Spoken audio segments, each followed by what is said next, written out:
ഒളിച്ചോട്ടം. രചന കർണൻ സൂര്യപുത്രൻ. അവതരണം ഷാഹുൽ മലയിൽ. Editing Faisal CM Nooncheri. ഒരു വഴി പറഞ്ഞ മനുഷ്യ. ഞാൻ മാമന്റെ മുഖത്തേക്ക് പ്രത്യാശയോടെ നോക്കി. പുള്ളി അവാർഡ് സിനിമകളിലെ നായകനെ പോലെ പുഴയുടെ അങ്ങേക്കരയിലേക്ക് നോക്കി നിൽക്കുകയാണ്. കുറെ നേരമായി അങ്ങോട്ട് നോക്കി നിൽക്കുന്നു. അവിടെ നിങ്ങളുടെ മറ്റോളുണ്ടോ? എനിക്ക് ദേഷ്യം വന്നു. ബാക്കിയുള്ളവരിവിടെ ടെൻഷനായിട്ട് ചുരുക്കി തീരുകയാണ്. മാമൻ എൻ്റെ നേരെ തിരിഞ്ഞു. അല്ല, ഞാൻ പഴയ കാര്യങ്ങൾ ഓർക്കുകയായിരുന്നേ. എന്ത്? നിന്റെ അമ്മയ്ക്കും എനിക്കൊരു അമ്മാവനുണ്ടായിരുന്നു. അങ്ങേരെ ദൂരെ നിന്ന് കാണുമ്പോൾ തന്നെ ഞങ്ങളുടെ മുട്ട് കൂട്ടിയിടിക്കും. അമ്മാവൻ വീട്ടിലുള്ളപ്പോൾ ഒന്ന് തുമ്മാൻ പോലും പേടിയായിരുന്നു. എന്തെങ്കിലും തെറ്റ് ചെയ്താലേ പുളിയും കൊമ്പുകൊണ്ടുള്ള അടിയാ. ഹോ, അതിന്റെ പാടുകൾ ഇപ്പോഴും എൻ്റെ ചന്തിയിലുണ്ട്. ഒരുത്തിയെ പ്രേമിക്കുന്നു എന്നറിഞ്ഞപ്പോൾ ഓടിച്ചിട്ട് അടിച്ചത് എൻ്റെ 21ാമത്തെ വയസ്സിലാ. അതൊക്കെ നിന്നെ ഇപ്പൊ പറയുന്നേ? എടാ, ഞാനും നിന്റെ അമ്മാവനാ. പേടിക്കണമെന്നൊന്നും പറയുന്നില്ല, ആ സ്ഥാനവും പറഞ്ഞേക്ക്. പക്ഷെ എന്റെ പ്രായത്തെങ്കിലും ഒന്ന് ബഹുമാനിച്ചൂടെ? അതൊന്നിച്ച് കള്ളുടിക്കുമ്പോൾ ഈ സകല കുരുത്തക്കേടനെ കൂട്ടി വിളിക്കുമ്പോൾ ഓർക്കണമായിരുന്നു. അതുപോലെയാണോടാ തെണ്ടി ഇത്? ആലോചിക്കുമ്പോൾ തന്നെ കയ്യും കാലും വിറക്കുക. അല്ലെങ്കിൽ നിന്റെ അച്ഛൻ എന്നെ ഇപ്പൊ കാണുമ്പോൾ കലികളകും. ഇതും കൂടി ആയാ പിന്നെ ഞാൻ നാട് വിട്ട് പോവേണ്ടി വരുമല്ലോ. പുള്ളിക്കാരൻ പറയുന്നതിലും കാര്യമില്ലാതില്ല. സാധാരണ എല്ലാവർക്കും ഒരു ബെസ്റ്റ് ഫ്രണ്ട് ഉണ്ടാവാറില്ലേ? നമ്മുടെ രഹസ്യങ്ങളെല്ലാം അറിയുന്നവരാണ്. ഏത് പാതിരാത്രിയിലും നമുക്ക് വിശ്വസിച്ച് വിളിക്കാൻ പറ്റുന്ന ഒരാൾ. എനിക്കത് ഇദ്ദേഹമാണ്, എൻ്റെ അമ്മയുടെ അനിയൻ. സ്ഥാനം കൊണ്ട് അമ്മാവനാണെങ്കിലും ഞങ്ങൾ ക്രൈം പാർട്ട്നേഴ്സാണ്. ആ ഒരൊറ്റ കാരണം കൊണ്ട് അച്ഛൻ്റെ നോട്ടപ്പുള്ളിയാണ് മാമൻ. എന്നെ ചീത്തയാക്കുന്ന മാമനാണെന്ന് അച്ഛനും മാമനെ ചീത്തയാക്കുന്ന ഞാനാണെന്ന് അമ്മയെ എപ്പോഴും പറയും. ഈ ലോകത്ത് എന്തോരം പെൺകുട്ടികളുണ്ട്, എന്നിട്ട് നിനക്ക് പ്രേമിക്കാൻ സുഖേട്ടൻ്റെ മോളെ മാത്രമേ കിട്ടിയുള്ളൂ. ഒരിക്കലും നടക്കില്ല, അവളെ മറന്നേക്ക്. ആ വിഷമം മാറ്റാൻ 3 പേർക്ക് എൻ്റെ കാശിന് വാങ്ങിത്തരാം. അത്രേ എന്നെ കൊണ്ട് ചെയ്യാൻ പറ്റൂ. മാമ, ഞാൻ ദയനീയമായി വിളിച്ചു. എന്ത് കോമൻ? എടാ, നിന്റെ അച്ഛൻ രാമകൃഷ്ണന്റെ ചങ്കായിരുന്ന ഒരു കാലത്ത് ഈ സുകുമാരൻ. അവര് തമ്മിൽ മിണ്ടാതായിട്ട് എത്ര വർഷമായി എന്നറിയോ? നിന്റെ അച്ഛൻ്റെ അകന്ന ബന്ധത്തിലുള്ള ഒരു പെൺകുട്ടിക്ക് ഒളിച്ചോടി കല്യാണം കഴിക്കാൻ സുഖുവേട്ടൻ്റെ അനിയത്തി പ്രേമികളെ കൂട്ട് നിന്നു എന്നായിരുന്നു ഉടക്കിന് കാരണം. വാക്കേറ്റൊടുവിൽ കയ്യാങ്കളിയായി. അന്ന് രാത്രി സുഖുവേട്ടൻ്റെ അച്ഛൻ ആരോ ഇരുട്ടടി അടിച്ചു. അത് നിന്റെ അച്ഛൻ ജയിച്ചാണെന്നാ നാട്ടുകാർ മുഴുവൻ പറഞ്ഞത്. ആത്മമിത്രങ്ങളായ രണ്ടാളും അന്ന് തൊട്ട് പിണങ്ങി. എല്ലാം ഒരു തൊലിഞ്ഞ പ്രണയം കാരണം. അതിനുശേഷം നിന്റെ അച്ഛന് പ്രേമെന്ന വാക്ക് പോലും ഇഷ്ടമല്ല. അങ്ങനെ ഒരാൾ ശത്രുവിൻ്റെ മോളെ സ്വന്തം മോൻ പ്രേമിക്കുന്നത് സഹിക്കുമോ? പണ്ടങ്ങനെ എന്തൊക്കെയാണ് നടന്നിട്ടെന്ന് വെച്ച് ഞങ്ങളുടെ ജീവിതം നിന്നെ നശിപ്പിക്കുന്നത്. എനിക്ക് ശരണിയില്ലാതെ പറ്റില്ല. പ്ലീസ് ഒരു വഴി പറ. മാമൻ എന്നെ വീണ്ടും അടിമുടി നോക്കി. ഉരുളി കമിഴ്ത്തി ഉണ്ടായ കുഞ്ഞാന്ന്. ഇപ്പൊ തോന്നുക ആ ഉരുളി വല്ല പായസം ഉണ്ടാക്കാൻ എടുത്താൽ മതിയെന്ന്. മാമൻ നാളെ അവിടെ യുവാനിസ്യ. അതിനുള്ളിൽ എന്തെങ്കിലും ചെയ്തില്ലെങ്കിൽ അവൾ പോയി ട്രെയിന് തലവെക്കും. ഈ കുഗ്രാമത്തിൽ എവിടെയാടാ ട്രെയിന്? റെയിൽവേ ട്രാക്ക് കാണാൻ തന്നെ രാത്രി 7:30 ലാസ്റ്റ് ബസ്സിന് ടൗണിലേക്ക് പോകണം. വീടിൻ്റെ മുമ്പിൽ ഉണക്കാനിട്ട തുണി എടുക്കുമ്പോൾ വാഴയിൽ ഇറങ്ങുന്നതാണ്ട് പേടിച്ച് ബോധം കെട്ട് വീണവളാ നിന്റെ കാമുകി. അതുകൊണ്ട് ടെൻഷൻ വേണ്ടടാ. മാമ, തമാശ ആസ്വദിക്കാനുള്ള അവസ്ഥയിലല്ല ഞാൻ. സ്നേഹിക്കുന്നവരുടെ വേദന എന്താണെന്ന് നിങ്ങൾക്ക് അറിയില്ല. ആയ കാലത്ത് പെണ്ണ് കെട്ടാത്തതിൻ്റെയാ. അതിലും വേദന ഉണ്ടാവൂടാ ഞാനിതിന് കൂട്ടുന്നത് നിന്റെ അച്ഛൻ്റെ തല്ലിട്ടുമ്പോൾ. എടാ, അങ്ങേർക്ക് ഞാൻ അളിയനല്ല, അനിയൻ തന്നെയാ. പിന്നെ ആയ കാലത്ത് പെണ്ണ് കെട്ടാത്ത കാര്യം അതുള്ളതാ. പണ്ട് ഞാനും പ്രേമിച്ചിരുന്നു. ലോകത്തിലെ ഏറ്റവും മനോഹരമായ വികാരം പ്രണയമാണെന്ന് ഞാനും പാടി നടന്നിട്ടുണ്ട്. അവസാനം അവളെ എൻ്റെ കൂട്ടുകാരനെയും കശുമാവിൻ തോട്ടത്തിൽ നിന്ന് നാട്ടുകാർ ഉടുതുണിയില്ലാതെ പിടിച്ചപ്പോൾ തീർന്നു എല്ലാം. അതിനുശേഷം ആ ഭൂതി ഉണ്ടായിട്ടില്ല. എന്നിട്ടാണ് ജാനകി ചേച്ചിയുടെ വീടിനുമ്പിലെത്തുമ്പോൾ മാത്രം മാമനൊരു കളയും ചിരിയൊക്കെ. അനാവശ്യം പറഞ്ഞ അടിച്ചെൻ്റെ കാരണമൊക്കെ ഞാൻ. മാമൻ വിരൽ ചൂണ്ടി. അവളുടെ ഭർത്താവ് മരിച്ചിട്ട് വർഷങ്ങളായി. ഇന്ന് വരെ ചീത്തപ്പേര് കേൾപ്പിക്കാതെ ജീവിക്കുന്ന ഒരു പാവ അത്. മാമൻ പുഴക്കരയിൽ നിലത്തിയിടുന്ന തെങ്ങിൻ തടിയിലിരുന്നു. നിനക്കിപ്പോൾ എന്താ വേണ്ടത് അത് പറ. എനിക്ക് ശരണിയെ കെട്ടണം.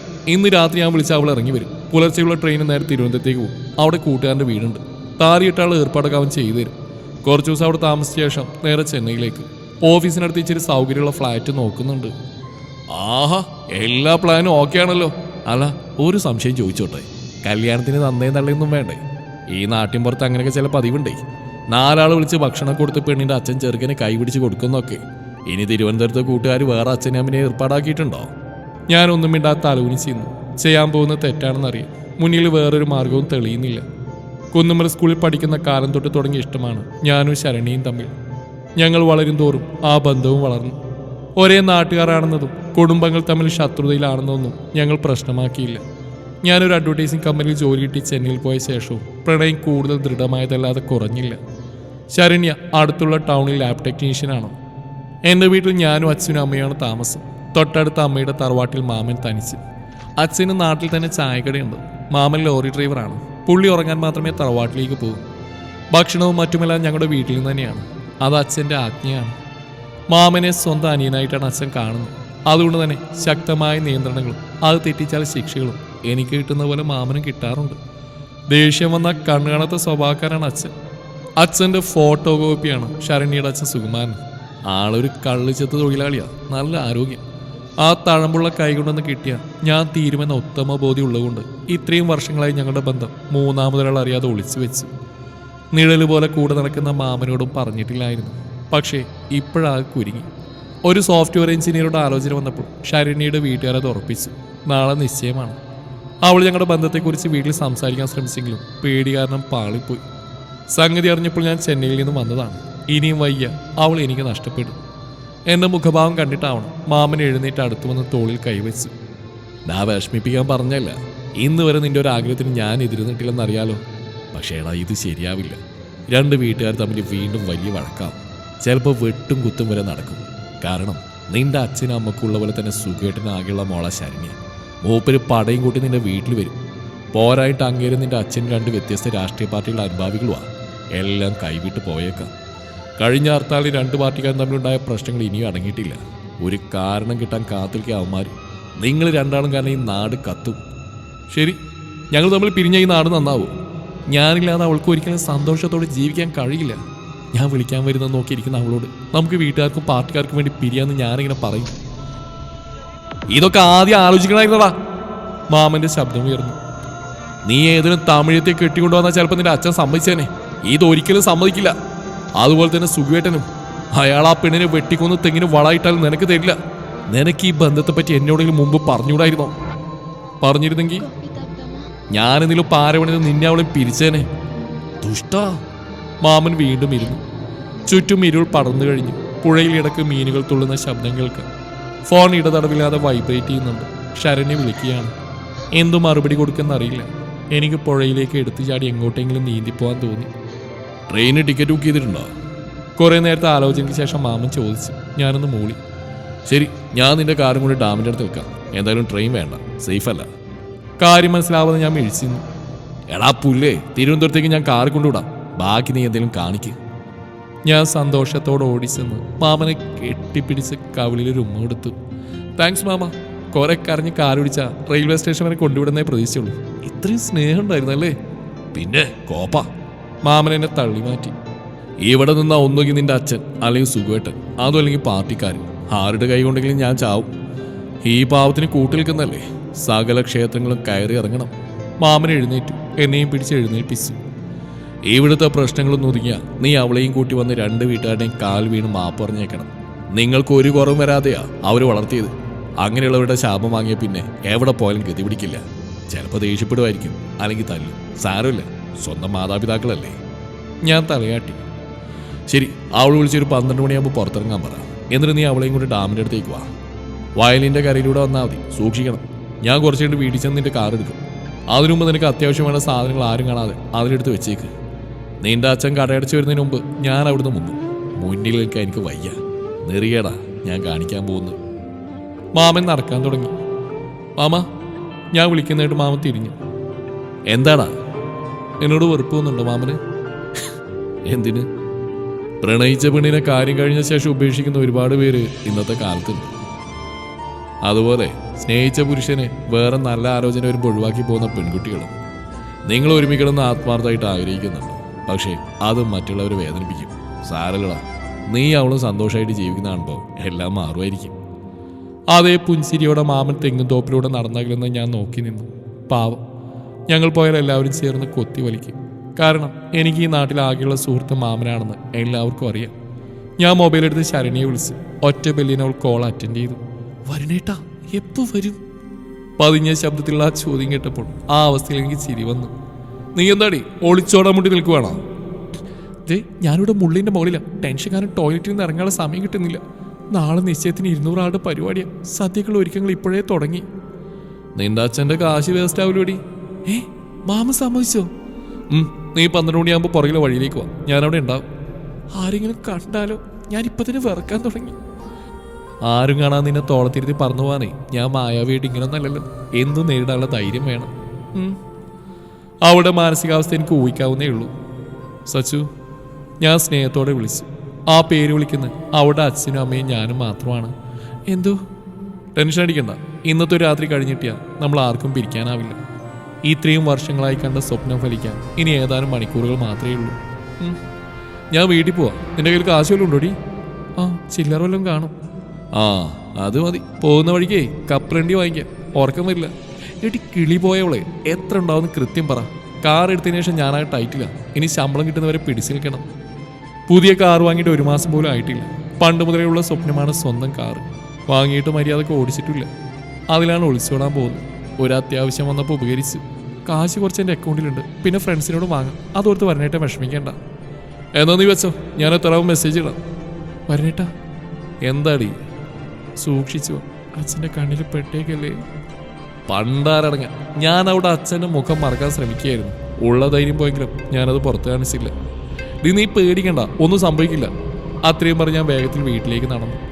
അക്കരെ ഏതോ അമ്പലത്തിൽ വെടിക്കെട്ട് നടക്കുന്നുണ്ട്. ഒന്നുകൂടി കാതോർത്തപ്പോൾ വെടിക്കെട്ടല്ല, എൻ്റെ ഹൃദയമിടിക്കുന്ന ശബ്ദമാണ്. പ്രണയത്തിൻ്റെ മൂർത്തിഭാവമായ ശ്രീകൃഷ്ണനിൽ തുടങ്ങി യേശുദേവനെയും അള്ളാഹുവിനെയും വരെ വിളിച്ച് പ്രാർത്ഥിച്ചുകൊണ്ട് ഞാൻ വീട്ടിലെത്തി. അമ്മേ! ടെൻഷൻ കാരണം വിളി പിച്ചക്കാരെ പോലെ ആയിപ്പോയി. വെറൈറ്റി സൗണ്ട് കേട്ടിട്ടാണ് അമ്മ അടുക്കളയിൽ നിന്ന് ഓടിയെത്തി. എന്താടാ, എന്തു പറ്റി? ബാബുയുടെ? അമ്മ ഒറ്റ ശ്വാസം ചോദിച്ചു. മാമനെ ഞാൻ കണ്ടിട്ടില്ല. ഇങ്ങോട്ട് വന്നില്ലേ? സമാധാനായി. നിന്റെ വിളി കേട്ടപ്പോൾ ഞാൻ കരുതി നിനക്കോ ബാബുവിനോ നാട്ടുകാരുടെ കയ്യിൽ തല്ലിയിട്ടിയെന്ന്. പ്രപഞ്ചത്തിലെ ഏറ്റവും വലിയ പോരാളിക്ക് അപകടം മുൻകൂട്ടി കാണാനുള്ള ശക്തിയും പ്ലാൻ എവിടെയെങ്കിലും ചീറ്റിയാൽ അമ്മ ഇപ്പൊ പറഞ്ഞു തന്നെ സംഭവിക്കും. നീ എവിടെയായിരുന്നടാ? ഞാനൊരാളെ കാണാൻ എനിക്ക് വാക്കുകളൊന്നും കിട്ടിയില്ല. വിശക്കുന്നു, കഴിക്കാൻ നിരുതാ. ആ, ഒരു 5 മിനിറ്റ് ഇരിക്കും. മീൻ വറുത്ത കൂടി തയ്യാറാവട്ടെ. അമ്മ അടുക്കളയിലേക്ക് തിരിച്ചു പോയപ്പോൾ ഞാനൊന്ന് ശ്വാസം ആഞ്ഞു വലിച്ചു. പിന്നെ എൻ്റെ മുറിയിലേക്ക് ഓടി. കയ്യിൽ കിട്ടിയ ഡ്രസ്സും മറ്റ് സാധനങ്ങളെല്ലാം ഒരു ബാഗിൽ കുത്തി നിറച്ച് മുറ്റത്തേക്ക് ഇറങ്ങി കാറിൻ്റെ പിൻസീറ്റിൽ വെച്ച്. അതിനുശേഷം വീണ്ടും ലിവിംഗ് റൂമിൽ ചെന്നിരുന്നു. ഭക്ഷണം കഴിച്ചുകൊണ്ടിരുന്നപ്പോഴാണ് മാമൻ കയറി വന്നത്. ആഹാ, നീ ഇവിടെ ഉണ്ടായിരുന്നോടാ? ഒന്നും അറിയാത്ത മട്ടിലുള്ള ചോദ്യം. ഉവ് അമ്മേ, ദേ മാമ വന്നു. ഒരു പ്ലേറ്റ് എടുത്തോ. ഏയ് സമയമില്ല, എനിക്ക് നിന്റെ കാറൊന്നും വേണം, അത്യാവശ്യമാ. അമ്മയെ കേൾപ്പിക്കാൻ വേണ്ടി ഉറക്കെയാണ് സംസാരം. എങ്ങോട്ട് പോകാനാ ബാബു? അമ്മ വിളിച്ചു ചോദിച്ചു. എയർപോർട്ടിൽ എൻ്റെ ഒരു ഫ്രണ്ട് വരുന്നുണ്ട്. വേറെ വണ്ടി ഏൽപ്പിച്ചാ, അതിനെന്തോ തകരാറ്. കഴിച്ചിട്ട് പോടാ. വേണ്ട ചേച്ചി, ഇപ്പൊ തന്നെ വൈകി. ചുമരിൽ കൊളുത്തിയിട്ട കാർ കീമെടുത്ത് എന്നെ നോക്കാതെ മാമൻ പുറത്തേക്ക് നടന്നു. കാറ് സ്റ്റാർട്ടാവുന്നതിൻ്റെയും അകന്നു പോകുന്നതിൻ്റെയും ശബ്ദം കേട്ടു. നല്ല വിശപ്പുണ്ടെങ്കിലും എനിക്ക് ആഹാരം ഇറങ്ങിയില്ല. ഞാൻ എഴുന്നേറ്റു. നീ ഒന്നും കഴിച്ചില്ലല്ലോടാ? അമ്മ അത്ഭുതത്തോടെ ചോദിച്ചു. മതി. എന്താടാ മോക്ക് വല്ലാതെ പനിക്കുന്നുണ്ടോ നിനക്ക്? അമ്മ അടുത്തു വന്ന് നെറ്റി തൊട്ട് നോക്കവേ ഒരു കരച്ചിൽ തികട്ടി വരുന്നു ഞാൻ അറിഞ്ഞു. നാട് നീളെ തെണ്ടി നടന്നിട്ടാ ലീവിന് വന്ന 1 മിനിറ്റ് പോലും വീട്ടിലിരിക്കില്ലല്ലോ. എത്രയും പെട്ടെന്ന് നിന്നെ കൊണ്ടൊരു പെണ്ണെട്ടിക്കണം, എന്നാലേ കുട്ടിക്കളി മാറും. ഇനി ഇവിടെ നിന്നാൽ അമ്മയുടെ കാലിൽ വീണ്ടും പൊട്ടിക്കരഞ്ഞു പോകുമെന്ന് തോന്നിയപ്പോൾ ഞാൻ വേഗം റൂമിലേക്ക് നടന്നു. അലമാരയുടെ കണ്ണാടിയിൽ കാണുന്ന രൂപം എൻ്റെയല്ല, 2 കുടുംബങ്ങളുടെ സ്വസ്ഥത നശിപ്പിക്കാൻ പോകുന്ന ചെകുത്താൻ്റെയാണ്. ഞാൻ കട്ടിൽ നിന്ന് മുടി പിടിച്ചു വലിച്ചു. മനസ്സ് കലങ്ങി മറിയുന്നു. ഇന്ന് രാത്രി ഞാൻ പോയില്ലെങ്കിൽ ശരണ്യ എന്തെങ്കിലും കടുങ്കൈ ചെയ്യുമെന്ന് 100% ഉറപ്പാണ്. കാരണം എന്നെ നഷ്ടപ്പെടുന്ന മാത്രം അവൾ സഹിക്കില്ല. ഞാൻ കിടന്ന് ബെഡ്ഷീറ്റ് തലവഴിയിട്ട് കണ്ണടച്ച് ആരോ ദേഹത്ത് തൊട്ടതറിഞ്ഞ് കണ്ണു തുറന്ന് നോക്കി. അച്ഛൻ. ഞാൻ എഴുന്നേൽക്കാൻ ശ്രമിച്ചു. വേണ്ടടാ, കിടന്നോ, അച്ഛൻ പറഞ്ഞു. നിനക്ക് വയ്യെന്ന് അമ്മ പറഞ്ഞു. ആശുപത്രി പോണോടാ? വേണ്ട. മേജപ്പുറത്ത് ചൂടുവെള്ളം വെച്ചിട്ടുണ്ട്.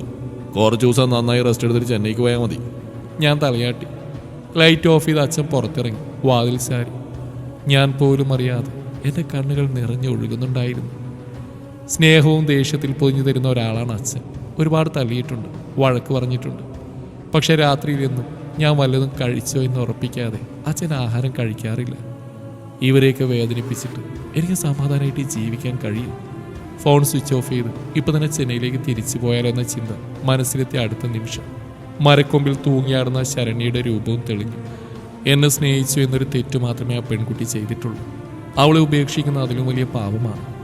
ഒടുവിൽ നേരത്തെ തീരുമാനിച്ചതിനെ നടപ്പിലാക്കാൻ ഞാൻ ഉറപ്പിച്ചു. സമയം ഇഴഞ്ഞു നീങ്ങുകയാണ്. അച്ഛനും അമ്മയെല്ലാം ഉറങ്ങിക്കഴിഞ്ഞു. ഞാൻ ആദ്യം മാമൻ്റെ നമ്പറിൽ വിളിച്ചു. എന്താടാ? ശരി, ഫോണ് സൈലൻ്റാകാൻ മറക്കരുത്. നിന്റെ ആ റിംഗ് ടോൺ കേട്ടാലേ ചത്ത് കിടക്കുന്നവരെ എണീക്കും. മാമൻ എവിടെയാ? ഞാനിവിടെ ഡാമിനടുത്തുണ്ട്. ശരി. അവളോട് സാരി വേണ്ട, ചുരിദാറോ ജീൻസോ ഇട്ടാൽ മതി എന്ന് പറഞ്ഞേക്ക്. അതെന്തിനാ മാമ? ആരെങ്കിലും കണ്ട ഓടേണ്ടതാ. പോരായിട്ട് കൃഷ്ണനായിട്ട് മാതിരി ചാടി കിടക്കുകയും വേണം. സാരിയാകുമ്പോൾ ബുദ്ധിമുട്ടാ. ഇതൊക്കെ മാമനെങ്ങനെ അറിയാം? ആ, ഞാൻ കോളേജിലെ BA ഒളിച്ചോട്ടായിരുന്നു പഠിച്ച്. എടാ പന്ന പുന്നാര മോനെ, എന്റെ ചേച്ചിയുടെ വയറ്റി ജനിച്ചു പോയി. അല്ലെങ്കിലും നിന്നെ ഞാൻ തന്നെ സുഖീട്ട് ഒറ്റ കൊടുത്തനെ. പെട്ടെന്ന് വാ. ഞാൻ കോൾ കട്ട് ചെയ്ത് ശരണ്യെ വിളിച്ചു. സച്ചു, ഞാൻ വീട്ടിൽ നിന്ന് ഇറങ്ങുക. ഒരു 10 മിനിറ്റ് കഴിയുമ്പോൾ നീ മെല്ലെ ഇറങ്ങി ഇടവഴിയിലൂടെ വന്ന് നെല്ലിമരത്തിന്റെ അടുത്ത് നിൽക്ക്. ഫോൺ സൈലന്റ് ആക്കണേ. എനിക്ക് കോൾ വേണ്ട, മെസ്സേജ് മതി. വരണേട്ടാ. എന്താടി? വരണേട്ടിന് പേടിയൊന്നുമില്ലേ? എന്തിന്? നിന്റെ കൂടെ ജീവിക്കാനല്ലേ? എൻ്റെ അമ്മ ഇരു കാൽമുട്ടുകളും കൂട്ടിയെടുക്കുമ്പോഴും ഞാൻ ധൈര്യം അഭിനയിച്ചു. ഇല്ലെങ്കിൽ നാണക്കേടാ. അപ്പം ഇനി നേരിട്ട് കാണാം. ഫോൺ പോക്കറ്റിലിട്ട് ഞാൻ വാതിൽ പതിയെ തുറന്നു. ലൈറ്റ് ഒന്നും ഇടാതെ മെയിൻ വാതിൽ തുറന്ന് പുറത്തിറങ്ങി. അച്ഛാ, അമ്മേ, ക്ഷമിക്കണം. എനിക്ക് വേറെ വഴിയൊന്നും ഇല്ലാത്തതുകൊണ്ടാണ്. മനസ്സിൽ ക്ഷമ ചോദിച്ചുകൊണ്ട് ഞാൻ ഇരുട്ടിലൂടെ ശരണ്യയുടെ വീട് ലക്ഷ്യമാക്കി നടന്നു. എങ്ങു നിന്നോ പട്ടി ഓരിയിടുന്നുണ്ട്. നാശം, ഇവറ്റകൾക്ക് ഉറക്കുമല്ലേ മനുഷ്യനെ പേടിപ്പിക്കാൻ. 2 തവണ കാല് കല്ലിലിടിച്ച്. ആ വേദനയൊന്നും കാര്യാക്കാതെ തപ്പി തടഞ്ഞു ഞാൻ ഇടവഴിയിലെ നെല്ലിമരച്ചോട്ടിലെത്തി. ശരണ്യെ കാണുന്നില്ല. ഇവൾ ഇനിയും ഇറങ്ങിയില്ലേ? വാട്സാപ്പ് എടുത്ത് ഞാൻ എത്തിയെന്ന് മെസ്സേജ് ഇട്ടു. 2 ബ്ലൂടിക്ക് വീണതല്ലാതെ റിപ്ലൈ വന്നില്ല. വെറച്ചിട്ട് ടൈപ്പ് ചെയ്യാൻ പറ്റായിട്ടായിരിക്കും. ഇടവഴിയിൽ നിന്നൊരു പറമ്പപ്പുറം ശരണ്യയുടെ വീട്ടിൽ വെളിച്ചം കാണാം. ഉറങ്ങാത്ത ആൾക്കാരുള്ള വീട്ടിൽ നിന്ന് അവളിങ്ങനെ പുറത്തെടുക്കുന്നു എനിക്കും അറിയില്ലായിരുന്നു. 5 മിനിറ്റ് കഴിഞ്ഞപ്പോൾ പുറകിൽ കരിയിലകൾ ഞെരിയുന്ന ശബ്ദം. ശരണ്യെ പ്രതീക്ഷിച്ച് തിരിഞ്ഞോക്കി എൻ്റെ ശ്വാസം നിലച്ചുപോയി. ടോർച്ചും പിടിച്ച് നിൽക്കുന്ന ശരണ്യയുടെ അച്ഛൻ സുകുമാരൻ. അദ്ദേഹത്തിൻ്റെ പുറകെ 4-5 പേരുടെ നിഴൽ രൂപങ്ങൾ. എന്ത് ചെയ്യണമെന്നറിയാതെ ഞാൻ പകച്ച്. ഓടിയിട്ട് കാര്യമില്ല. തല്ലി തോൽപ്പിച്ച് പ്രണയിച്ച പെണ്ണിനെ കൊണ്ടുപോകാൻ സിനിമയിലെ ഹീറോ എന്നല്ല ഞാൻ. പെട്ടെന്നുള്ള തോന്നൽ ഫോണെടുത്ത് മാമനെ വിളിച്ചു. പരിപാടി ക്യാൻസൽ, തിരിച്ചു പോയിക്കോ. അത്രമാത്രമായിട്ട് ഫോൺ പോക്കറ്റിലിട്ട് ഞാൻ മരണത്തെ കാത്തു നിന്നു. ആരും ഒന്നും സംസാരിക്കുന്നില്ല. അരണ്ട വെളിച്ചം മാത്രമുള്ളതിനാൽ എനിക്ക് എന്താണ് വിധിച്ചതെന്ന് അവരുടെ മുഖഭാവത്തിൽ നിന്ന് ഊഹിക്കാൻ പറ്റുന്നുമില്ല. മോളെ തട്ടിക്കൊണ്ടുപോകാൻ വന്നവനെ കെട്ടിപ്പിടിച്ച് ഉമ്മതില്ലെന്ന് എന്തായാലും ഉറപ്പാണ്. സുവേട്ടാ, എന്തോ തീരുമാനം? ആരോ ചോദിക്കുന്നു. തെണ്ടി, എന്നെ ഭിത്തിയിലൊട്ടിക്കാവനും ധൃതിയായി. നിങ്ങൾ പോയിക്കോ, ഇത് ഞാൻ നോക്കിക്കോളാം. പാരിക്കൻ ശബ്ദത്തിൽ സുഖേട്ടൻ പറഞ്ഞു. ഒറ്റയ്ക്ക് തല്ലാനാ പ്ലാൻ. നടക്കട്ടെ, തിരിച്ചെല്ലാം പറ്റില്ലല്ലോ. പിന്നിൽ നിന്നവർ എന്തൊക്കെയോ പെരുവിരുത്തോണ്ട് തിരിച്ചുപോയി. പിന്നെ അവിടെ മൗനം കനത്തു. സെക്കൻഡുകൾക്ക് മണിക്കൂറുകളുടെ ദൈർഘ്യമുള്ളതായി എനിക്ക് തോന്നി. ശരണ്യ ജീവനോടെ ഉണ്ടോ എന്നറിയില്ല. വാ. അത്രയും പറഞ്ഞിട്ട് സുഖേട്ടൻ തിരിഞ്ഞടന്നു. കാലനാണ് വിളിക്കുന്നത്, പോവാതിരിക്കാൻ പറ്റില്ലല്ലോ. എൻ്റെ കാലുകൾ ഞാൻ അറിയാതെ ചലിച്ചു. അവരുടെ വീടിന് പുറകിൽ പഴയൊരു തൊഴുത്തുണ്ട്. ഇപ്പോൾ അത് വിറകുപുരയായിട്ട് ഉപയോഗിക്കുകയാണ്. മൂലയിൽ കുറേ പഴയ പാത്രങ്ങൾ കൂട്ടിയിട്ടതിൻ്റെ അടുത്ത് ഒരു ചെറിയ മേശയും ഏതാനും കസേരയും ഞാൻ കണ്ടു. മേശപ്പുറത്ത് മദ്യക്കുപ്പികളും ഗ്ലാസുകളും വെള്ളവും ടച്ചിങ്സും. എനിക്ക് ആജ്ഞയാണ്. ഞാനിരുന്നു. എനിക്ക് അഭിമുഖമായിരുന്നിട്ട് ഒരു പെഗ് മദ്യത്തിൽ വെള്ളമൊഴിച്ച് സുഖുവേട്ടൻ്റെ മുമ്പിലേക്ക് നീക്കി വെച്ചു. നീ കുടിക്കൂന്നറിയാം. 2 ദിവസം മുമ്പ് നിന്നെയും ബാബുവിനെയും ടൗണിലെ ബാറിൽ വെച്ച് ഞാൻ കണ്ടിരുന്നു. വേദന അറിയിക്കാതെ എന്നെ കൊല്ലാനായിരിക്കും ബ്രാണ്ടിയിരുന്നു. ആ അവസ്ഥയിൽ വിഷം കിട്ടിയാൽ ഞാൻ കുടിക്കും. ഒന്നും നോക്കിയില്ല, ഒറ്റ വരിക്ക് ഗ്ലാസ് കാലിയാക്കി. വീണ്ടും ഒരു പെഗ് ഒഴിച്ച് എൻ്റെ മുമ്പിൽ വെച്ചു. അത് ഞാൻ കുടിച്ചു. തൻ്റെ ഗ്ലാസ്സിലെ മദ്യം കുടിച്ച ശേഷം സുഖുവേട്ടൻ എന്നെ നോക്കി. വരുണിപ്പോൾ ചെന്നൈയിലാണ് ജോലി ചെയ്യുന്നല്ലേ? ഞാൻ തലകാട്ടി. മാസം സാലറിയൊക്കെ കൃത്യമായിട്ട് കിട്ടുന്നുണ്ടോ? ഉണ്ട്. നല്ല ജോലിയൊക്കെ ആയാൽ അങ്ങനെയാ, വലിയ ബുദ്ധിമുട്ടുണ്ടാവില്ല. ഒരു പെഗ് കൂടി അടിച്ചിട്ട് സുഖുവേട്ടനെ നോക്കി. കള്ള് ചെത്തൻ്റെ അച്ഛൻ്റെ കുലത്തൊഴിലാ. അച്ഛനാ പഠിപ്പിച്ചത്. അധ്വാനം ഉണ്ടെങ്കിൽ അത്യാവശ്യം നല്ല വരുമാനവും കിട്ടും. പക്ഷെ ചില സമയങ്ങളിൽ കള്ള് തീരെ കുറയും. അതുപോലെ മഴക്കാലത്തൊന്നും കാര്യമായിട്ടൊന്നും ഉണ്ടാവില്ല. അങ്ങനെ ഒരു മഴക്കാലത്താ സച്ചുമോള് ജനിക്കുന്നത്. അദ്ദേഹം പുറകിലേക്ക് ചാരിയിരുന്നു. കോരിച്ചൊരിയുന്ന മഴയുള്ള രാത്രി ഷീലക്ക് പ്രസവവേദന തുടങ്ങി. അന്ന് അപ്പുറത്ത് റോഡൊന്നുമില്ല, ഒരു നടവഴി മാത്രമാണ്. എന്തെങ്കിലും അത്യാവശ്യം ഉണ്ടായാൽ വരാൻ ആലിക്കിടമോ ഷെമീറിൻ്റെ ജീപ്പ് ഏർപ്പാടാക്കിയിരുന്നു. പക്ഷേ അന്ന് രാത്രി അവനെവിടെ ഓട്ടം പോയി. വേറെ വണ്ടി വിളിക്കാനൊന്നും സമയമില്ല. അവൾ വേദന കൊണ്ട് പൊളയുകയായിരുന്നു. കണ്ട് സഹിക്കാൻ പറ്റണ്ടേ. അവസാനം അവളെ എടുത്ത് ഞാൻ നടന്നു കവല വരെ, അതും പെരുമഴയത്ത്. പാൽ സൊസൈറ്റിയുടെ ടെമ്പോ വാനില ഹോസ്പിറ്റലിൽ എത്തിച്ച് മൊത്തം നനഞ്ഞു കുറച്ച് ലേബർ റൂമിൻ്റെ മുമ്പിൽ നിൽക്കുമ്പോഴും ഭാര്യയ്ക്കും കുഞ്ഞിനൊന്നും സംഭവിക്കരുതെന്നായിരുന്നു എൻ്റെ പ്രാർത്ഥന. പോക്കറ്റിൽ നനഞ്ഞേതാനും നോട്ടുകളുണ്ടെന്നൊഴിച്ചാൽ ഒരത്യാവശ്യം വന്നാൽ വേറെ കാശുമില്ല. മനസ്സുരുകി ദൈവത്തെ വിളിക്കുക മാത്രമായിരുന്നു വഴി. അവസാനം പുലർച്ചെ 3:45 ലേബർ റൂമിൻ്റെ വാതിൽ തുറന്ന് നേഴ്സ് ഷീല പ്രസവിച്ചു പെൺകുഞ്ഞാണ് കേട്ടോന്ന് പറഞ്ഞപ്പോണ്ടായൊരു സന്തോഷം പറഞ്ഞറിയിക്കാൻ വയ്യ. അതുവരെ അനുഭവിച്ച ടെൻഷനുള്ള ഒരു നിമിഷം കൊണ്ട് ആവിയായിപ്പോയി. ഇനി ഞാനെന്തിന് പേടിക്കണം? എനിക്കൊരു മകള് ജനിച്ചല്ലോ. സുഖുവേട്ടനൊന്ന് പുഞ്ചിരിച്ചു.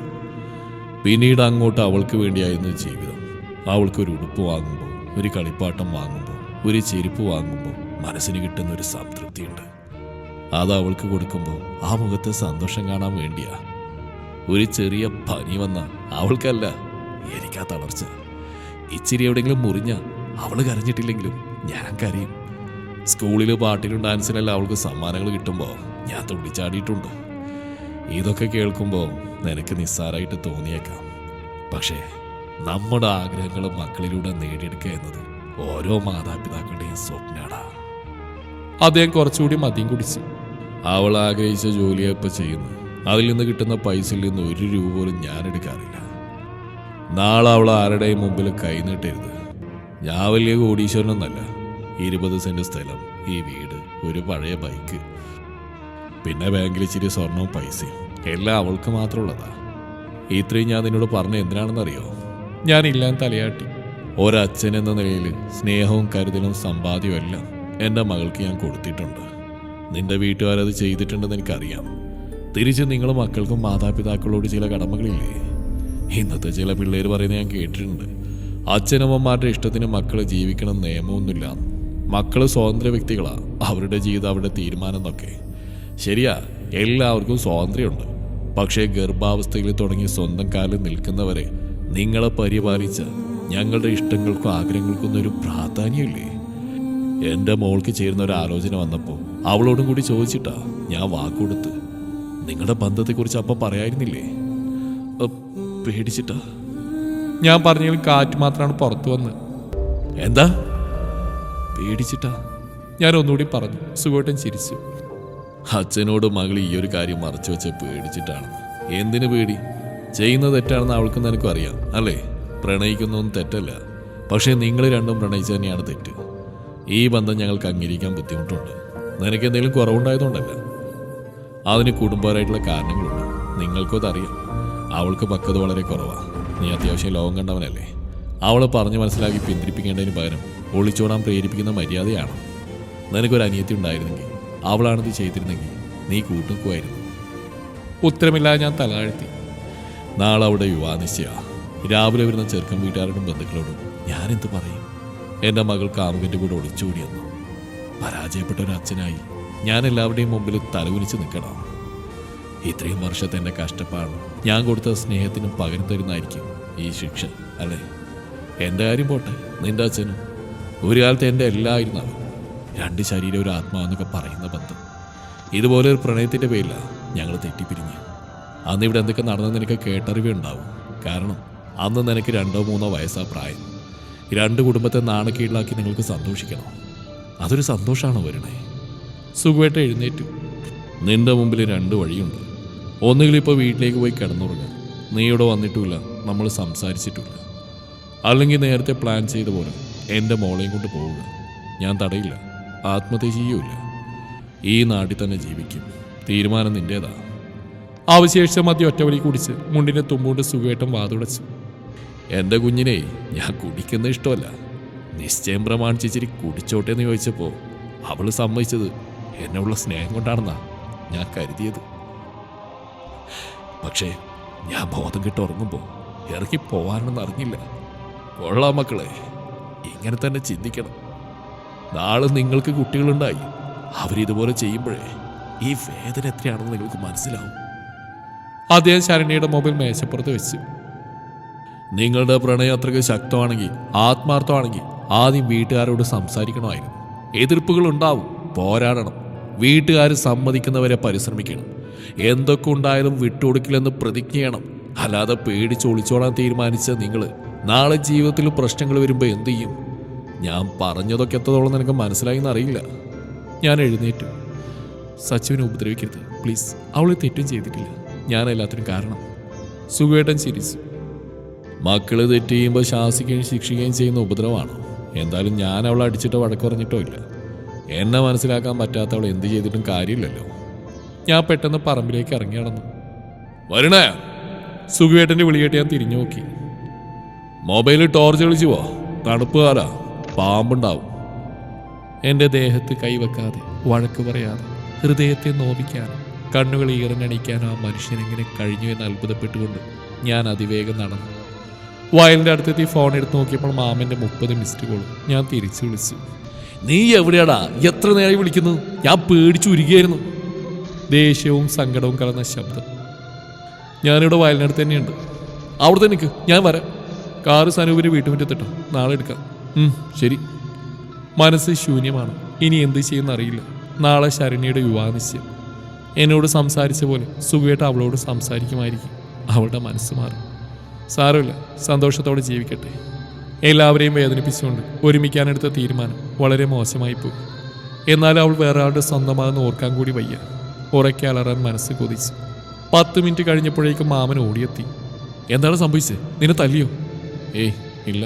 പിന്നെ? ഞാനൊന്നും മിണ്ടിയില്ല. വാ തുറന്ന് പറയടാ പുല്ലേ! മാമൻ്റെ ശബ്ദമുയർന്നു. അത് വിട്ടേക്ക് മാമ. ഞങ്ങൾ പിരിഞ്ഞ എനിക്ക് അവളെയും അവൾക്ക് എന്നെയും മാത്രമേ നഷ്ടമാവൂ. പക്ഷെ ഞങ്ങൾ ഒരുമിച്ച് ജീവിച്ചാൽ എല്ലാവർക്കും എല്ലാവരെയും നഷ്ടമാവും. ഇതൊന്നും ചിന്തിക്കാതെ ഞങ്ങൾ ചെയ്ത മണ്ടത്തരോ. അത്രയും പറഞ്ഞപ്പോഴേക്കും ഞാൻ കരഞ്ഞുപോയി. മാമൻ എന്നെ കെട്ടിപ്പിടിച്ചു. സങ്കടങ്ങൾ മുഴുവൻ കണ്ണീരായി പുറത്തേക്ക് വന്നു. കരച്ചിലിനിടെ നടന്നെല്ലാം ഞാൻ വിശദീകരിച്ചു. എടാ, ആ കൊച്ചിനോട് സംസാരിക്കണ്ടേ? നിന്റെ അതേ മാനസികാവസ്ഥയിലായിരിക്കില്ല അവളും. ഫോൺ സുഖേട്ടൻ്റെ കയ്യിലാണ്. സാരല്ല, സംസാരിച്ച സങ്കടം കൂടും. ശരി, വാ വീട്ടിലേക്ക് വാ. മാമൻ പോയിക്കോ. പറയുന്നത് കേട്ടാ മതി. മാമൻ എന്നെ പിടിച്ചു വലിച്ചു. തളർന്ന മനസ്സുമായി ഞാൻ മാമൻ്റെ കൂടെ വീട്ടിലേക്ക് നടന്നു. ഗേറ്റ് കടന്ന് മുറ്റത്തെത്തിയപ്പോഴേക്കും സീറ്റൗട്ടിലിരിക്കുന്ന അച്ഛനെ ഞാൻ കണ്ടു. ഇനി ഇവിടെ എന്തു പറയും? എനിക്ക് വാക്കുകളൊന്നും അവശേഷിക്കുന്നില്ല. നീ എവിടെ പോയതാടാ? പനിക്കുന്നുണ്ടോ നോക്കാൻ നിന്റെ മുറിയിൽ ചെന്നപ്പോൾ ആളില്ല. വിളിച്ചിട്ട് എടുക്കുന്നുമില്ല. അവൻ്റെ ഫോൺ സൈലൻ്റാ, മാമൻ പെട്ടെന്ന് പറഞ്ഞു. അച്ഛൻ മാമൻ്റെ നേരെ തിരിഞ്ഞു. അത് നിനക്കെങ്ങനെ അറിയാം? നീ എയർപോർട്ടിൽ പോയെന്നാണല്ലോ അവൾ പറഞ്ഞു. കാർ എവിടെ? ഞങ്ങൾ രണ്ടുപേരും പരിങ്ങുമ്പോൾ അമ്മയെ അവിടെ എത്തി. എന്താണ് ഇവിടെ നടക്കുന്നേ? സത്യം പറ, നിങ്ങൾ രണ്ടും എന്തൊക്കെയാ ഒളിക്കുന്നുണ്ടല്ലോ. അമ്മ അടുത്തു വന്ന് എൻ്റെ തൊട്ടുമുമ്പിൽ ഒന്ന് മുഖത്തേക്ക് സൂക്ഷിച്ച് നോക്കി. നീ കുടിച്ചിട്ടുണ്ടോ? അത് പറയടാ, നീ കുടിച്ചോന്ന്. അവൻ കുടിച്ചിട്ടൊന്നുമില്ല. അച്ഛൻ ഇടയിൽ കയറി. കണ്ണിലെന്തോ കരട് വീണിരിക്കുക, അതാ ചോന്നിരിക്കുന്നു. നീ പോയി കിടന്നോ. സംശയം മാറിയില്ലെങ്കിലും അച്ഛനെ ധിക്കരിച്ച ശീലമില്ലാത്തതിനാൽ അമ്മ പതിയെ മുറിയിലേക്ക് നടന്നു. അമ്മ പോയി എന്ന് ഉറപ്പാക്കി അച്ഛനെന്നെ നോക്കി. നീ കുടിച്ചിട്ടുണ്ടെന്ന് എനിക്കറിയാം. എന്തൊക്കെയോ സംഭവിച്ചിട്ടുണ്ട്. അത് നീ പറയണ്ട. പോയി ഇറങ്ങും, നാളെ സംസാരിക്കാം. ഞാൻ അനുസരിച്ച് മാമനും പോവാനിറങ്ങി. നിന്നോട് പോവാൻ ഞാൻ പറഞ്ഞില്ല ബാബു, നീ അവിടെ നിൽക്ക്. അച്ഛൻ പറഞ്ഞപ്പോൾ മാമൻ എന്നെയും ദയനീയമായി നോക്കി. രക്ഷിക്കാൻ മാർഗങ്ങളൊന്നും ഇല്ലാത്തതിനാൽ ഞാൻ എൻ്റെ മുറിയിലേക്ക് നടന്നു. അത്രയും നേരം അനുഭവിച്ച ടെൻഷനും മദ്യത്തിൻ്റെ ലഹരിയും മനസ്സിനെയും ശരീരത്തിനെയും ആകെ തളർത്തി. കിടന്ന് ഏതാനും നിമിഷങ്ങൾക്കുള്ളിൽ തന്നെ ഉറങ്ങിപ്പോയി. ശരണ്യയുടെ കഴുത്തിൽ വേറൊരാൾ താലി കെട്ടുന്നു. അതിനുശേഷം അവർ കാവിലെ ചെമ്പകമരത്തിന് കീഴെ കെട്ടിപ്പിടിച്ചെന്ന് ഫോട്ടോ എടുക്കുന്നതുമായ ഒരു സ്വപ്നം കണ്ടാണ് ഞെട്ടി കണ്ണുറന്നു. കട്ടിലിൽ തൊട്ടടുത്ത് അച്ഛൻ ഇരിക്കുന്ന കണ്ടപ്പോൾ ഞെട്ടിൽ ഇരട്ടിച്ചു. ഇന്നലത്തെ സംഭവങ്ങൾ സിനിമയിലെന്ന പോലെ മനസ്സിലേക്ക് ഓടിയെത്തുകയാണ്. ഇനി ബാക്കി ഇവിടെയായിരിക്കും അറിയില്ല. വരുന്നിടത്ത് വെച്ച് കാണാം. നിന്റെ കെട്ടുവിട്ടോ? യാതൊരു മയമില്ലാതെ ചോദ്യം. ഞാൻ തലകുലുക്കി. എന്നാ പെട്ടെന്ന് കുളിച്ച് റെഡിയാവും, എനിക്കൊരിടം വരെ പോകണം. അത്രമാത്രം പറഞ്ഞ അച്ഛൻ മുറിയിൽ നിന്നിറങ്ങി. ഞാൻ എഴുന്നേറ്റു. കാലി ശരിക്കും ഉറക്കുന്നില്ല. 2 പെഗ് മാത്രമേ കഴിച്ചുള്ളെങ്കിലും തല പൊട്ടിപ്പിളരുന്ന വേദന. ഒന്ന് കുളിച്ച് വസ്ത്രം മാറി പുറത്തിറങ്ങി. അച്ഛനും അമ്മയും റെഡിയായി കാത്തു നിൽക്കുന്നുണ്ട്. രണ്ടാളും ഗൗരവത്തിലാണ്. എവിടേക്കാ അച്ഛാ? എനിക്ക് ഇന്നലെ ചെന്നൈക്ക് പോകണം. ഒന്നും മിണ്ടാതെ അച്ഛനും അമ്മയും പുറത്തേക്ക് നടന്നു. ഞാനും പുറകെ ചെന്നു. ഡോറ് ലോക്ക് ചെയ്ത് തിരുമ്പോൾ ദാ കിടക്കുന്നു മുറ്റത്ത് എൻ്റെ കാറും മാമനും. ഞാൻ മാമനെ കൈകാട്ടി വിളിച്ചു. മാമൻ കാറിനകത്തിരിക്കുന്ന അച്ഛനെ അമ്മയൊന്ന് പാളി നോക്കി വേഗം എൻ്റെ അടുത്ത് വന്നു. എങ്ങോട്ടാ മാമ? ആ എനിക്കറിയില്ല. രാവിലെ കിടക്കപ്പായത് ചവിട്ടി എണീപ്പിച്ച നിന്റെ അച്ഛൻ. ഇന്നലെ ഇവിടെ വല്ലതും സംഭവിച്ചോ? ഓർമ്മിപ്പിക്കല്ലേ പോന്നേ. 1.5 മണിക്കൂർ വിചാരണയായിരുന്നു. ഞാനെല്ലാം തുറന്നു പറഞ്ഞു. തല്ല് കിട്ടുന്ന ഉറപ്പായപ്പോൾ കാട്ടുപന്നി ഓടുന്ന പോലെയാ ഞാൻ ഓടിയത്. ഇപ്പം എവിടേക്കാണെന്ന് മാമന് വല്ല ഐഡിയ ഉണ്ടോ? ജോത്സ്യൻ്റെ അടുത്തായിരിക്കും. നിനക്ക് നാട്ടുകാരുടെ തല്ലുകൊണ്ട് ചാകാനുള്ള യോഗം ഉണ്ടോന്ന് അറിയാൻ. ബാബു, നീ വണ്ടി എടുക്കുന്നോ അതോ ഞാൻ ഇറങ്ങി വരണോ? അച്ഛൻ തല പുറത്തേക്ക് ഇട്ടു. മാമൻ എന്നെ വിളിച്ച് കാറിൽ കയറി. നേരെ സുഖുവിൻ്റെ വീട്ടിലേക്ക് പോ. അത് കേട്ടത് ഞാനും മാമനെ ഒന്നിച്ച് ഞെട്ടി. അത് വേണോ രാമേട്ടാ? വേണോടാ. നട്ടപ്പാതിരക്ക് തെണ്ടിത്തരം കാണിക്കാൻ എൻ്റെ മോൻ പോയത് ശത്രുവിൻ്റെ വീട്ടിലായാലും അവിടെ ചെന്ന് മാപ്പ് പറയണം. കാരണം ഇവനെൻ്റെ മോനായി പോയില്ലേ. പിന്നെ ഇവനെ ജീവനോടെ വിട്ടതിന് നന്ദിയും പറയണം. കാരണം സുഖുവിൻ്റെ സ്ഥാനത്ത് ഞാനായിരുന്നെങ്കിൽ ഇവനെ വെട്ടിനുറുക്കി കറിയാക്കിയാൽ നിന്നെ കൊണ്ട് തീറ്റിച്ചേനെ. നീയൊക്കെ ഒരു അമ്മാവനാണോടാ കഴുത. വയറു നിറഞ്ഞവിടെ മാമൻ കാർ മുന്നോട്ടെടുത്തു. നടന്നിട്ടാണെങ്കിൽ ചെറിയ ദൂരമേ ശരണ്യയുടെ വീട്ടിലേക്കുള്ളൂ. പക്ഷെ കാറിൽ വളഞ്ഞിട്ട് അവിടെ എത്തിയപ്പോഴേക്ക് 20 മിനിറ്റ് കഴിഞ്ഞു. അത്രയും നേരം ഞാനും മാമനും കാറിൽ നിന്ന് ഉരുകയായിരുന്നു. ശരണ്യയുടെ വീടിനുമ്പിൽ ആരോടോ ഫോൺ ചെയ്തുകൊണ്ട് നിൽക്കുകയാണ് സുഖുവേട്ടൻ. വേറെ ചിലരും അവിടെ ഇരിക്കുന്നുണ്ട്. ഹാർട്ട് അറ്റാക്ക് വന്ന് ചത്തുപോയെങ്കിലെന്ന് പ്രാർത്ഥിച്ചുകൊണ്ട് ഞാൻ ഇറങ്ങി. പുറകെ അച്ഛനും അമ്മയും മാമനും. വഴക്കുണ്ടാക്കാൻ വന്നതൊന്നല്ല. അച്ഛൻ്റെ ശബ്ദം ആദ്യമായിട്ടാണ് ഇത്രയും പതിഞ്ഞ് ഞാൻ കേൾക്കുന്നത്. ഇവിടെ ഒരു മംഗളകർമ്മം നടക്കാൻ പോയാണെന്നറിയാം. ആൾക്കാർ വരും മുമ്പ് പറയാനുള്ളത് പറഞ്ഞ് ഞങ്ങൾ പോയേക്കാം. സുഖുവേട്ടൻ ഫോൺ കസേരയിട്ട് അടുത്തേക്ക് വന്നു. വീട്ടിൽ വരുന്നവരെ അടിച്ചിറക്കി വിടുന്ന പാരമ്പര്യമൊന്നും എനിക്കില്ല. പറയാനുള്ളത് എന്തായാലും മുറ്റത്ത് വേണ്ട, കയറുവാ. സുഖുവേട്ടൻ ആദ്യം നടന്നു, പിന്നാലെ അച്ഛനും, അതിന് പിറകെ വരിയായി ഞങ്ങൾ. ഹാളിലുണ്ടായിരുന്നവരൊക്കെ ഞങ്ങളെ കണ്ട് ഓരോ മുറികളിലേക്ക് ഒളിച്ചു. എൻ്റെ കണ്ണുകൾ ശരണ്യെ തേടിയങ്ങൾ കണ്ടില്ല. ഇരിക്ക്. സുഖുവേട്ടൻ പറഞ്ഞപ്പോൾ ഞങ്ങൾ അനുസരിച്ചു. കുറച്ചു നേരം മൗനം. മുറ്റത്ത് ചവിട്ടാൻ സമ്മതിക്കില്ലെന്നാ വിചാരിച്ചത്. അച്ഛൻ സംഭാഷണം തുടങ്ങി. ആട്ടിയിറക്കുന്ന പ്രതീക്ഷ വന്നതും. അങ്ങനെ ഒരു പാരമ്പര്യം എനിക്കില്ലെന്ന് പറഞ്ഞല്ലോ. ഉവ്വ, എന്നിട്ടാ നിന്റെ അച്ഛനെ ആള് വിട്ട് തള്ളിച്ച ഞാനാണെന്ന് പറഞ്ഞു ഇത്രയും കാലം മിണ്ടാതിരുന്ന്. നീ അല്ലത് ചെയ്യിച്ചെങ്കിൽ നിനക്ക് എൻ്റെ മുമ്പിൽ വന്നെന്ന് ചങ്കുറ്റത്തോടെ പറയായിരുന്നില്ലേ? പറയാനുള്ള അവസരം നീയോ നിന്റെ പാർട്ടിക്കാരെ തന്നോ? നീ അതിന് മോശക്കാരനൊന്നായിരുന്നില്ലല്ലോ. എൻ്റെ അനിയത്തെ അവിടെ കൂട്ടുകാരുടെ പ്രണയത്തിന് കൂട്ടുന്നെന്ന് പറഞ്ഞിട്ടില്ല ഇത്രയും പ്രശ്നങ്ങൾ ഉണ്ടാക്കിയത്. ഞങ്ങൾക്ക് പറയാനുള്ള കേൾക്കാൻ നീ നിന്നോ? എൻ്റെ സ്വഭാവം മറ്റാരെക്കാളും കൂടുതൽ നന്നായിട്ട് നിനക്ക് അറിഞ്ഞൂടാ സുഖം. ഞാൻ അന്തം വിട്ട് മാമനെ നോക്കി. മൂപ്പര് വായുമ്പോൾ ചിരിക്കുകയാണ്. എൻ്റെ പ്രശ്നം തീർക്കാൻ വന്നിട്ട് 10-26 വർഷം മുമ്പുള്ള കാര്യം പറയുന്നു. എൻ്റെ അമ്മ മരിച്ചിട്ട് പോലും നീ ഒന്ന് കാണാൻ വന്നില്ലല്ലോടാ. അച്ഛൻ്റെ വാക്കുകളിടറിയതോടെ സുഖുവേട്ടൻ ചാടിയണീറ്റ് അച്ഛൻ്റെ അടുത്ത് വന്നിരുന്ന് ചേർത്ത് പിടിച്ചു. നിന്റെ ഫോൺ എവിടെ? മാമൻ മന്ത്രിക്കുന്ന പോലെ ചോദിച്ചു. വീട്ടിലാ. എന്തേ? ഒരു ഫോട്ടോ എടുത്തു വെച്ചോ. കീരിക്കാടും ജോസും ഭീമരകവും കെട്ടിപ്പിടിച്ച് കരയുന്നു. 2 മിനിറ്റ് സംസാരിച്ചാൽ തീരാവുന്ന ഈ പ്രശ്നത്തിനാ ഇവർ രണ്ടും ഇത്രയും കാലം ശത്രുക്കളായി നടന്ന്. ഛേ, എൻ്റെ ചേച്ചി നിന്റെ അച്ഛന് കൊടുത്ത വിവരക്കേടായി. 6 അടി പൊക്കം കൊമ്പം മീശം വെച്ചിട്ട് ഉളുപ്പില്ലാതെ കരയുന്ന കണ്ടില്ലേ? ശരണ്യയുടെ അമ്മ വന്നു എൻ്റെ അമ്മയെ വിളിച്ച് അകത്തേക്ക് പോയി. ഞാൻ ഇതൊക്കെ കണ്ട് കഞ്ചാവടിച്ചവനെ പോലെ ഇരുന്നു. ഇവൻ ചെയ്ത ചെറ്റത്തരം തന്നെയാ, നീ ക്ഷമിക്കേ. മണിക്കൂറുകൾക്ക് ശേഷം അച്ഛൻ എൻ്റെ വിഷയത്തിലേക്ക് തിരിച്ചെത്തി. ഒന്നേ ഉള്ളൂ എന്ന് കരുതി കുറെ ലാളിച്ച് വഷളാക്കി, അതിൻ്റെയാ. എന്നാലും ഇവനെ വെറുതെ വിടാൻ നിനക്കെങ്ങനെ തോന്നി? ഞാനായിരുന്നു മിനിമം ഒരു കാനെങ്കിലും ഒടിച്ചേനെ. സുഖേട്ടൻ ചിരിച്ചു. ശിക്ഷിക്കുമ്പോൾ രണ്ടുപേരെയും ശിക്ഷിക്കേണ്ടേ രാമ. എൻ്റെ മോൾ ഇറങ്ങി പോകാൻ തയ്യാറായതുകൊണ്ടല്ലേ ഇവൻ വിളിക്കാൻ വന്ന്. ഇവനെ തല്ലിയാനും കൊന്നാലും അവളുടെ മനസ്സിൽ നിന്ന് ഇവനെ അടത്തി മാറ്റാൻ എന്നെ കൊണ്ട് കഴിയില്ലല്ലോ. അതിന് അവൾ തന്നെ വിചാരിക്കണം. എന്നിട്ട് മോളവിടെ നല്ല പനി, എന്നെ പേടിച്ചിട്ടാവും. എൻ്റെ അനിയത്തിയുടെ മോളോടൊപ്പം ഹോസ്പിറ്റലിൽ വിട്ടു. അയ്യോ, നിശ്ചയമായിട്ടോ? എത്ര മണിക്കാണ് ചെറുക്കൻ്റെ വീട്ടുകാർ വരുന്നത്? അവരോട് ഞാൻ വരേണ്ടെന്ന് വിളിച്ചു പറഞ്ഞു. എന്തിനാ വെറുതെ അറിഞ്ഞുകൊണ്ട് ആ ചെറുക്കനെ പറ്റിക്കുന്നത്? ഇന്നലെ രാത്രി അപ്രതീക്ഷിതമായിട്ട് അവൾ ഫോൺ ചെയ്യുന്ന കേൾക്കാനായിട്ടായതുകൊണ്ട് നിശ്ചയത്തിന് സാധനങ്ങൾ വാങ്ങിയ പൈസ മാത്രമേ നഷ്ടമായുള്ളൂ. കല്യാണത്തലേന്ന് ഇവർ ഒളിച്ചോടിയെങ്കിലോ? അതുകൂടി കേട്ടതോടെ അച്ഛനെ നോക്കി ദഹിപ്പിച്ചു. നിനക്ക് സമാധാനമായോടാ? വിട്ടേക്ക് രാമ, ഇനി ഇതിൻ്റെ പേരിൽ വഴക്ക് പറയണ്ട. കാര്യങ്ങളൊക്കെ ഞാൻ ഇന്നലെ തന്നെ അവനെ പറഞ്ഞ് മനസ്സിലാക്കിയിരുന്നു. ഇവൻ നന്നാവുന്നുള്ള പ്രതീക്ഷയൊന്നും എനിക്കില്ല. എന്നാലും ഇനി ഒരിക്കലും മോളുടെ ജീവിതത്തിൽ ഇവൻകാരൊരു പ്രശ്നം ഉണ്ടാവില്ല. ഇതെൻ്റെ വാക്കാ. നിനക്കും കുടുംബത്തിനുണ്ടായ ബുദ്ധിമുട്ടിന് ഒരിക്കൽ കൂടി ക്ഷമ ചോദിക്കുക. അച്ഛൻ സുഖുവേട്ട ഇരുകൈകളും കൂട്ടിപ്പിടിച്ചു. അങ്ങനെ പ്രശ്നങ്ങളെല്ലാം പറഞ്ഞു തീർത്ത് ഭക്ഷണം കഴിപ്പിച്ചിട്ടാണ് ഞങ്ങൾ വിട്ടത്. വർഷങ്ങൾക്ക് മുമ്പ് തെറ്റിദ്ധാരണ കൊണ്ട് നഷ്ടമായ ആത്മമിത്രത്തെ തിരിച്ചു കിട്ടിയ സന്തോഷത്തിൽ അച്ഛനും പ്രണയ നഷ്ടമായ സങ്കടത്തിൽ ഞാനും കാറിലിരുന്നു. ശരണ്യൊന്ന് കണ്ട് യാത്ര പറയാൻ പോലും കഴിഞ്ഞില്ല. സാരമില്ല, ഇനി ഒരിക്കലും കാണാതിരിക്കട്ടെ. അവളുടെ വീട്ടുകാരുടെ ആഗ്രഹം പോലെ കുറേ നാളുകൾക്ക് ശേഷം അനുയോജ്യനായ ഒരാളുടെ കൂടെ സന്തോഷത്തോടെ ജീവിക്കട്ടെ. അവളുടെ വിവാഹം കഴിയുന്നവരെ ഇനി ഈ നാട്ടിലേക്കില്ല. കണ്ണുനീർ തുടച്ചുകൊണ്ട് ഞാൻ തീരുമാനമെടുത്തു.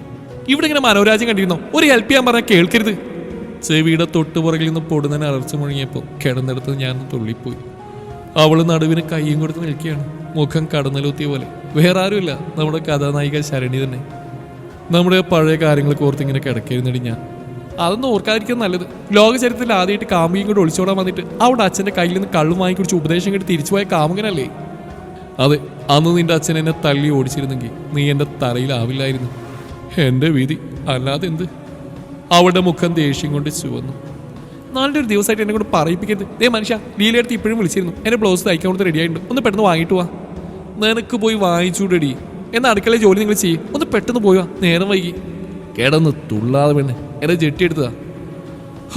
അതുപോലെ എടുക്കാൻ കഴിയില്ലെങ്കിൽ ഇടാതെ പോയാൽ മതി. ആരും നിങ്ങളുടെ മുണ്ടുപൊക്കി നോക്കില്ലല്ലോ.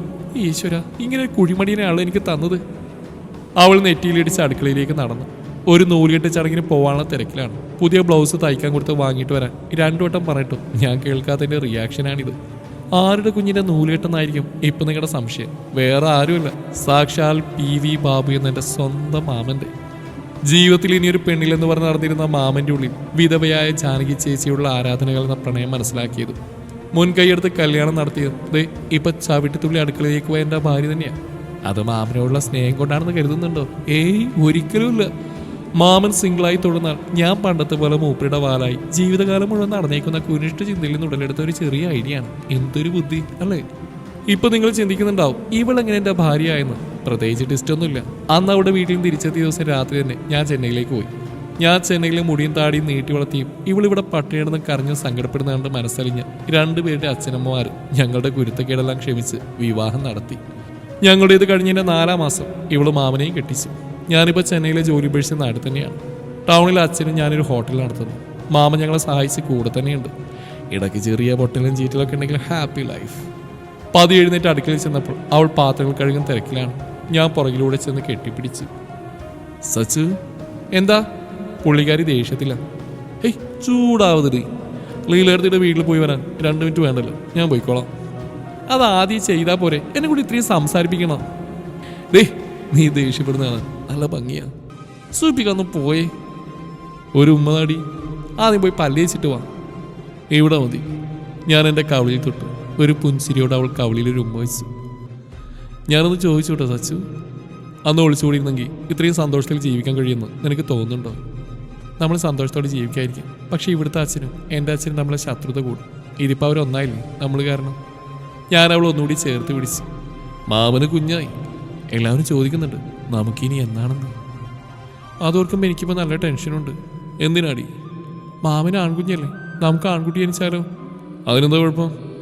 കുഴപ്പമേ ഉള്ളൂ. നിങ്ങൾ മാമൻ എങ്ങനെയാണോ അതുപോലെ അവർ രണ്ടുമായ നാട്ടുകാരുടെ പ്രാക്ക് കേൾക്കാനേ നേരം ഉണ്ടാവും. എനിക്ക് പെണ്ണ് മതി. ഭയങ്കര. ഞാൻ അവളുടെ പിൻകഴുത്തിൽ വേദനിപ്പിക്കാതെ കടിച്ചു. മുറിയിൽ നിന്നും മൊബൈൽ ശബ്ദം കേട്ടപ്പോൾ ഞാൻ അങ്ങോട്ട് ചെന്നു. മാമനാണ്. നിന്നെ കെട്ടിയെടുക്കാനായില്ലേടാ. ഇച്ചിരി കഴിഞ്ഞ് വരാം. ആൾക്കാർക്ക് വന്നു തുടങ്ങിയോ? നിന്റെ അച്ഛനും അമ്മയുണ്ട്, വേറെ ആരെങ്കിലും വന്നോന്നറിയില്ല. ഞാൻ വീട്ടിലില്ല. പിന്നെ എവിടെ? ടൗണിൽ നൂലിട്ട് ഇടങ്ങിനിടാൻ വാങ്ങിയ സാരിയുടെ കളർ ശരിയില്ലെന്നും പറഞ്ഞ് ഇന്നലെ മുതൽ മോന്തേ കറുപ്പിച്ച് നിൽക്കി വരുത്തി. സൈകെട്ട് വണ്ടി എടുത്തിട്ട് ഇങ്ങോട്ട് വന്ന. ഞായറാഴ്ചയായിട്ടും കടയുടെ ഓർഡർ വിളിച്ച് തുറപ്പിച്ചു. ഓരോ ഗതികേട്. പെണ്ണും പെടക്കോഴിയൊന്നും വേണ്ടായിരുന്നു. സാരല്ല മാമ, പോട്ടെ. മാമിയുടെ സന്തോഷമല്ലേ നമുക്ക് വലുത്. നീ എവിടാ? ഞാൻ ലീലെടുത്തിട്ട് വീട്ടിൽ ബ്ലൗസ് വാങ്ങാൻ പോകുന്നു. മാമനെ നിർത്താതെയുള്ള ചിരി മുഴങ്ങി.